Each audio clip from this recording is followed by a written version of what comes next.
Hey guys, welcome back to my channel. तो यार, मैंने अपने पिछले वीडियोस में कवर कर दिया था कि मोरो की सारी विश ग्रांट हो जाती है। अगर तुम लोगों ने वो पुरानी वाली वीडियो अभी तक नहीं देखी तो जाओ, लिंक मैंने डिस्क्रिप्शन बॉक्स में दे दिया है, तो जाओ अभी जाकर देखो। और हाँ यार, तुम लोग चैनल पे न्यू हो तो जाओ पहले चैनल को सब्सक्राइब करो, वीडियो अच्छे लगे तो एक लाइक कर देना, और हाँ, अपनी अपनी व्यूज़ नीचे कमेंट बॉक्स में ज़रूर डालो।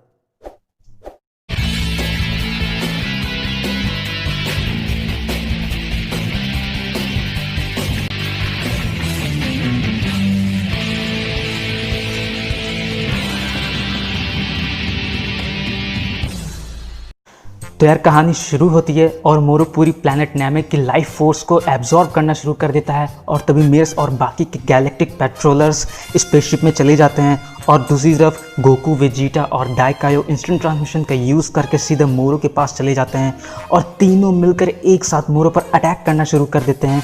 तभी जाकर उन्हें रियलाइज़ होता है कि वो मोरो की रियल बॉडी नहीं है, वो अपनी मैजिक का यूज़ कर रहा है और अपनी दूसरी बॉडी कहीं और छुपा कर रखा है। तभी उन्हें उनकी की फील होती है और पता चलता है कि मोरो कहीं और है।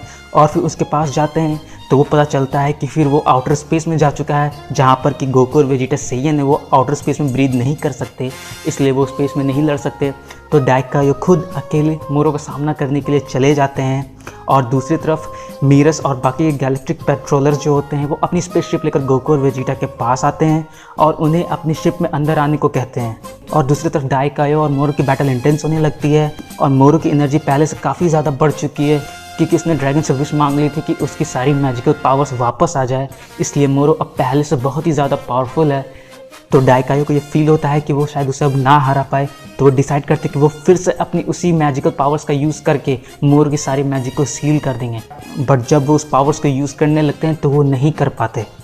और दूसरी तरफ स्पेसशिप में मीरस उन दोनों की बैटल को बहुत ही ध्यान से ऑब्जर्व कर रहा होता है और तब उसे ये रियलाइज़ होता है कि शायद गुड बू और एविल बू की बॉडी जब आपस में स्प्लिट हुई थी तो शायद उसी वक्त डाइकायो की कुछ पावर्स गुड बू में रह गई और कुछ पावर्स एविल बू में चली गई और उसके मरने के बाद वो पावर्स डिस्ट्रॉय हो गई।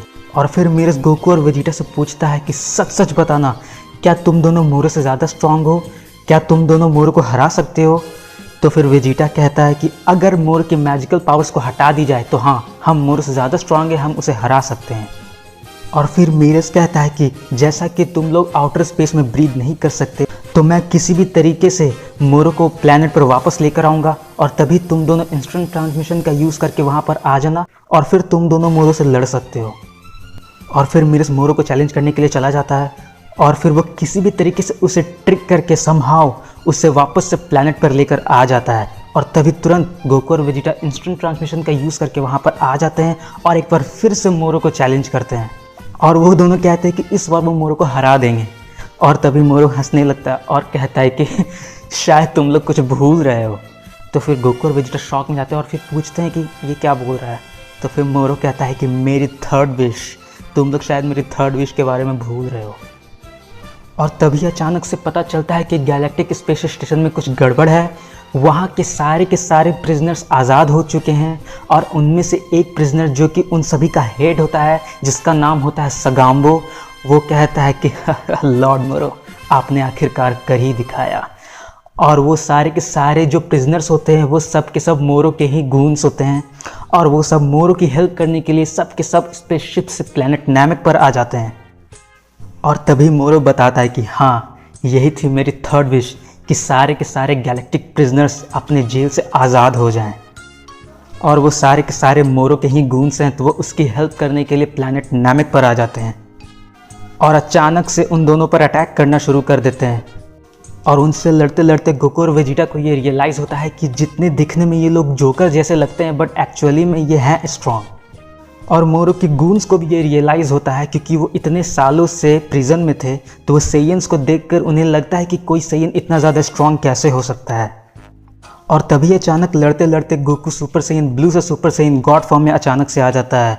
तो वो शॉक में चला जाता है कि मेरे बिना ट्रांसफॉर्म किए ये मैं अपने आप कैसे सुपर सेयन गॉड फॉर्म में आ गया। तभी वो ऊपर देखता है और पता चलता है कि मोरो फिर से पूरे प्लैनेट की लाइफ फोर्स को एब्जॉर्ब करना शुरू कर दिया है। और देखते ही देखते गोकू सुपर सैयन गॉड से फिर सुपर सैयन 3 फॉर्म में आ जाता है और उतने में ही उनका का जो लीडर होता है सगाम वो गोकू को एक जोरदार किक मारता है और गोकू सीधे ग्राउंड पर जाकर गिरता है। और तभी वेजिटा कहता है कि क्या करो तुम यहाँ आखिर कर क्या रहे हो, और उतने में ही वेजिटा को भी एक पंच पड़ती है और फिर वो भी बेस फॉर्म में चला जाता है और वो भी सीधा ग्राउंड पर जाकर गिरता है। तभी गोकू और वेजिटा की हेल्प करने के लिए दाइकायो खुद वहाँ पर आते हैं, बट उन तीनों मिलकर भी वो उनका कुछ नहीं बिगाड़ पाते कि उन दोनों की एनर्जी बिल्कुल ही खत्म हो चुकी थी। तभी अचानक से मीरस वहाँ पर आता है और वो कहता है कि जल्दी से जल्दी सब के सब इंस्टेंट टेलीपोर्टेशन करके गैलेक्टिक हेडक्वार्टर्स पहुँचे। तभी दाइकायो और वहाँ पर एक छोटा सा नामेकिन बॉय होता है, उसे बचाने के लिए दाइकायो इंस्टेंट ट्रांसमिशन का यूज़ करके उसे भी साथ साथ गैलेक्टिक हेडक्वार्टर्स चले जाते हैं। और गोकू इंस्टेंट ट्रांसमिशन का यूज़ करने ही वाला होता है कि वेजिटा उसके साथ जाने से रिफ्यूज़ कर देता है और वो लोग बिल्कुल शॉक्ड हो जाते हैं कि ऐसी सिचुएशन पे वेजिटा जाने से रिफ्यूज़ क्यों कर रहा है। और तभी वेजिटा कहता है कि तुम लोगों को जहाँ जाना है जाओ, मैं अब कहीं और जा रहा हूँ। तभी वहाँ पर सबके सब उन्हें अटैक करने ही आने वाले होते हैं कि तभी गोकू इंस्टेंट ट्रांसमिशन का यूज़ करता है और मीरस और बाकी गैलेक्टिक पेट्रोलर्स के साथ सीधे गैलेक्टिक हेडक्वार्टर्स चला जाता है। मगर वेजिटा उनके स्पेसशिप में चला जाता है और उस स्पेसशिप का जो पायलट होता है वो कहता है कि हम भी गैलेक्टिक हेडक्वार्टर जा रहे हैं। तब वेजिटा कहता है कि नहीं, हम वहीं जाएंगे जहां मैं जाने के लिए कहूँगा। और तभी वेजिटा कहता है कि हम जा रहे हैं प्लैनेट यार्ड्रेड पर। और फिर वो पायलट वेजिटा से पूछता है कि तो तुम्हें प्लैनेट यार्ड्रेड पर क्यों जाना है। तो फिर वेजिटा कहता है कि प्लैनेट यार्ड्रेड वैसा जगह है जहाँ के लोग काफ़ी सारे टेक्निक्स और स्किल्स में मास्टर हैं और यही वो जगह है जहाँ से कैकरॉट ने इंस्टेंट ट्रांसमिशन सीखा था। और फिर वे लोग प्लैनेट यार्ड्रेड की तरफ निकल जाते हैं। और वहीं दूसरी तरफ माजिन बू फिर से अपने फॉर्म में वापस आ जाता है और फिर से वो इतने बुरी तरीके से पीटने के बाद थक जाने के बाद वो फिर से सो जाता है। और फिर स्पेस में कुछ दिन पास हो जाते हैं और मोरो एक के बाद एक दूसरी प्लैनेट को जा जाकर खाना शुरू कर देता है और वो बहुत ही ज़्यादा हर दिन स्ट्रांग होता जाता है। और दूसरी तरफ गोकू, मीरस और बाकी के लोग गैलेक्टिक हेडक्वार्टर से बस मोरो को ट्रैक कर रहे होते हैं। और मीरस कहता है मोरो तो अब इतना ज़्यादा स्ट्रांग हो चुका है कि शायद अब मैं खुद भी मोरो को चैलेंज ना कर पाऊँ। तो फिर गोकू सोचने लगता है कि तुम, तो फिर गोकू कहता है कि अगर तुम बुरा ना मानो तो मैं थोड़ा सा टेस्ट करूँ। तो मीरस बोलता है हाँ क्यों नहीं। और तभी गोकू अचानक से बस थोड़ी सी अपनी फिंगर्स को हिलाता है कि उसकी मूवमेंट को तुरंत मीरस ऑब्जर्व कर लेता है और गोकू को रियलाइज़ होता है कि इसमें कुछ तो बात है। तभी गोकू अचानक से एक जोरदार पंच देता है मीरस की तरफ, बस मीरस उसको इंस्टेंटली डॉज कर लेता है और गोकू सोचने लगता है कि ये मीरस कोई साधारण इंसान नहीं हो सकता। और फिर गोकू मीरस को कहता है कि हमारे बीच एक छोटा सा स्पारिंग मैच हो जाए। तो फिर मीरस कहता है ओके। और तभी गोकू मीरस पे अचानक से अटैक करना शुरू कर देता है और मीरस बड़ी ही आसानी से उन अटैक्स को डॉज करता रहता है। और देखते ही देखते गोकू सुपर सैयन फॉर्म में ट्रांसफॉर्म करता है, बट फिर भी एक फिंगर तक लैंड नहीं कर पाता मीरस के ऊपर। और फिर वो गुस्से में सुपर सैयन 3 फॉर्म में ट्रांसफॉर्म करता है, बट सुपर सैयन 3 फॉर्म में भी वो एक पंच तक लैंड नहीं कर पाता मीरस के ऊपर। और फिर वो lastly super Saiyan God form में ट्रांसफॉर्म करता है, बट उतने में ही सारे रूम्स वगैरह ब्रेक करने लगते हैं, उस एनर्जी को संभाल नहीं पाते। तभी वो लोग रुक जाते हैं और तभी गोकू सोचने लगता है कि ये मीरस आखिर है कौन। मैंने अपने इस लेवल तक की फाइट पुट की बट मैं उसे टच तक नहीं कर सका। तभी गोकू को रियलाइज़ होता है कि ये ज़रूर मुझसे ज़्यादा स्ट्रांग है और वो उसे कहता है कि क्या तुम मुझे ट्रेन कर सकते हो इस मीन टाइम में। और मीरस शॉकिंगली रिप्लाई करता है कि मैं तुम्हें ट्रेन करूं। और वो खुशी से कहता है कि हाँ बिल्कुल, मुझे खुशी होगी कि अगर मैं तुम्हें ट्रेनिंग दूँ। और दूसरी तरफ मोरो और उसके गुंस एक के बाद एक दूसरी प्लैनेट्स को लूटते रहते हैं और मोरो एक के बाद एक करके उन्हें खाता जाता है और स्ट्रांग होता जाता है। तभी अचानक से मोरो के कुछ गूंस को याद आता है कि लास्ट टाइम जब गोकू, वेजिटा और कुछ पेट्रोलर्स जो उनके सामने आए थे तो वो कुछ प्लैनेट अर्थ की बातें कर रहे थे। तो ये प्लैनेट अर्थ के बारे में मोरो को बताया जाए। और तभी वेजिटा का स्पेसशिप प्लैनेट यार्ड्रेड पर पहुंच जाता है। और फाइनली वेजिटा प्लैनेट यार्ड्रेड पर पहुंचने के बाद वहाँ के लोगों से मिलता है और वहाँ उसकी एक यार्ड्रेटियन से बात होती है और वो उससे पूछता है कि वो कौन सा यार्ड्रेटियन है जिसने कैकरॉट को इंस्टेंट ट्रांसमिशन सिखाया था। और फिर वो वेजिटा को उसके पास लेकर जाता है जिसका नाम होता है पाइबारा, जिसने गोकू को इंस्टेंट ट्रांसमिशन सिखाया था। और जब वो पायलट और वेजिटा पाइबारा के सामने जाते हैं तब पाइबारा उस पायलट के हाथ मिलाकर पूछता है कि तुम एक सैयन लगते नहीं हो। तो फिर वो होता है कि मैं सैयन नहीं, ये वेजिटा सैयन है। और पाइबारा वेजिटा को वहाँ की बहुत सारी टेक्निक्स के बारे में बताता है जैसे कि इंस्टेंट ट्रांसमिशन, अपनी शरीर की बहुत सारी कॉपीज़ बना लेना, या फिर अपनी साइज़ को कितना भी बड़ा और छोटा कर लेना, ऐसे बहुत सारे टेक्निक्स। और पाइबारा कहता है कि इन टेक्निक्स को मास्टर करना इतना आसान नहीं है। इसके लिए अपनी बॉडी और स्पिरिट पे कंट्रोल चाहिए होता है। इसके लिए बहुत ही हार्ड ट्रेनिंग करनी पड़ती है। और फिर वेजिटा कहता है कि teach me that spirit control.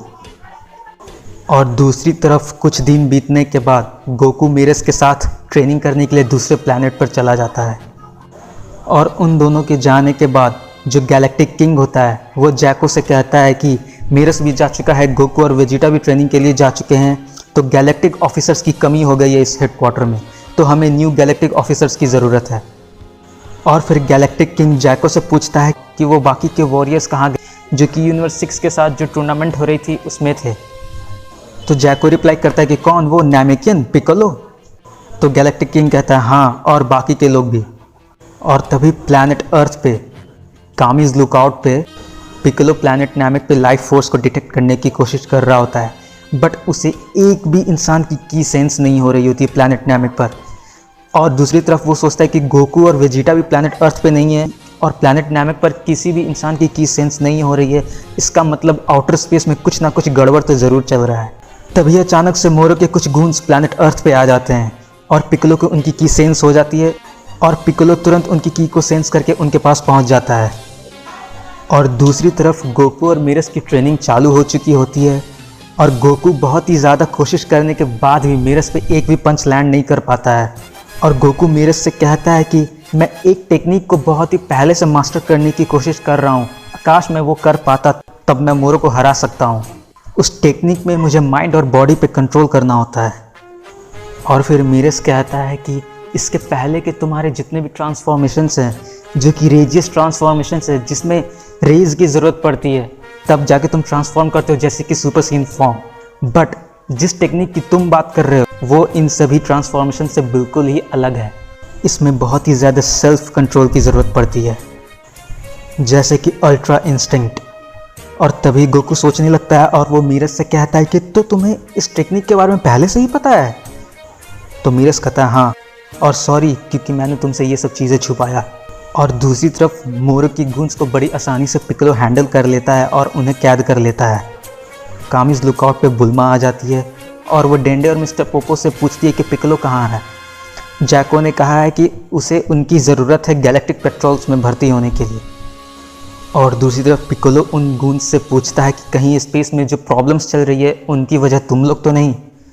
तो पकड़े जाने के बाद वो लोग उससे झूठ बोलते हैं और कहते कि नहीं नहीं, हम लोग तो बस यूं ही घूमने आए थे, हमारा यहाँ कोई इरादा नहीं है किसी को हार्म पहुँचाने का। तो फिर पिकोलो उनकी बातों को सुनकर उसे छोड़ देता है और उन्हें जाने दे देता है। और दूसरी तरफ बुल्मा डायरेक्ट जैको से कांटेक्ट कर रही होती है और जैको उसे बताता है कि हमें अभी के अभी सारे के सारे अर्थ के वॉरियर्स की ज़रूरत पड़ेगी, जैसे कि पिकोलो, गोहान, क्रिलिन, यामचा, टियन, सब के सब की, क्योंकि मोरो और उसके गूंज कभी भी प्लैनेट अर्थ पे आ सकते हैं। और इतने में ही बुल्मा पिकोलो के पास आ जाती है और वो पूछती है कि वो सारे गूंज कहाँ गए। तो पिकोलो उसे बताता है कि मैंने तो उसे छोड़ दिया। तभी वो बताती है कि वो सारे के सारे मोरो के ही गूंज थे, जो कि आउटर स्पेस में जो कुछ भी हो रहा है उसके जिम्मेदार। तभी पिकोलो शॉक में चला जाता है और तभी तुरंत उनके स्पेसशिप पर एक अटैक करता है और उन्हें भागने से रोक लेता है। बट तब तक काफ़ी देर हो चुकी होती है। उनके गूंज बोलते हैं कि अब तुम हमें पकड़ चुके हो, बट इसका कोई फ़ायदा नहीं क्योंकि हमने ऑलरेडी अपनी सिग्नल्स मोरो तक पहुंचा दी है। और बीच में ट्रेनिंग करते करते मीरस गोकू को कहता है कि मुझे एक जगह के बारे में पता है जहाँ के हम लोग ज़्यादा अच्छे तरीके से ट्रेनिंग कर सकेंगे। तो फिर मीरस गोकू को वहाँ लेकर जाता है और गोकू उस जगह को देखकर पहचान लेता है और वो कहता है ये तो बिल्कुल हाइपरबॉलिक टाइम चैम्बर के जैसा है। तो मीरस कहता है कि हाँ, बट ये वाला थोड़ा डिफरेंट है। इस टाइम चैम्बर में बाहर का एक दिन अंदर के केवल 3 दिन के ही बराबर होता है। मीरस गोकू को अल्ट्रा इंस्टिंक्ट की ट्रेनिंग देना शुरू कर देता है, बिल्कुल वैसे ही जैसे कि व्हीस ने गोकू और वेजिटा को दी थी मीरस के प्लैनेट पर।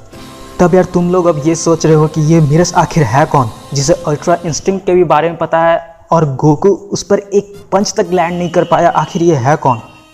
तो यार ये जानने के लिए wait for the next chapter.